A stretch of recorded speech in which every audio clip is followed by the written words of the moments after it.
এক পোলা এক মায়ের খুব ভালোবাসে, দুনিয়ায় আর কিছু চাই না মায়া ছাড়া। আচ্ছা, কিন্তু মায়া পোলাটারে পছন্দ করে না। ওপো অনেক চেষ্টার পর মায়া সেই পোলাটারে কইল যে ঠিক আছে, হ্যাঁ আমি তোমারে ভালোবাসতে পারি, হ্যাঁ, আমার একটা জিনিস এনে দিতে হবে। কি রে?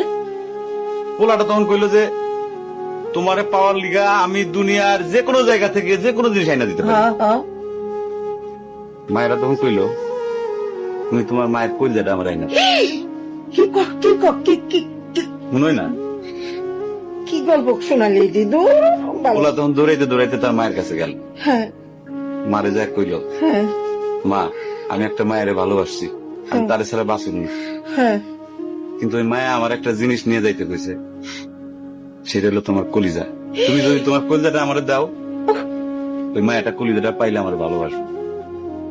মা তখন কইল তুই আমার একমাত্র বুকের ধন, তোর সুখের জন্য আমি সবকিছু করতে পারবো। পরে মা বুকটা ফাইরা কলিজাটা বাইর করে পোলার হাতে দিল। আরে মা, পোলাটা কলিজাটা হাতে পাইয়া যে কি খুশি, মা দৌড়াইতেছে দৌড়াইতেছে দৌড়াইতেছে, দৌড়াইতে দৌড়াইতে হঠাৎ রাস্তার মধ্যে উষ্টা খাইয়া পড়ে গেছে। হাতের কলিজাটা হাতের থেকে সুইটা রাস্তার মধ্যে পড়ছে। তখন মায়ের কলিজাটা কইতেছে ব্যথা পাইছো বাজান? কোন মায়া যদি এইরকম কয়, সেই মায়ের আমি, আমার মনে হয় জগতের সব মায়ে একরকম, মা আমি পারো না, মা আমি তোমার ছাড়া আমি থাকতে পারবো না, মা।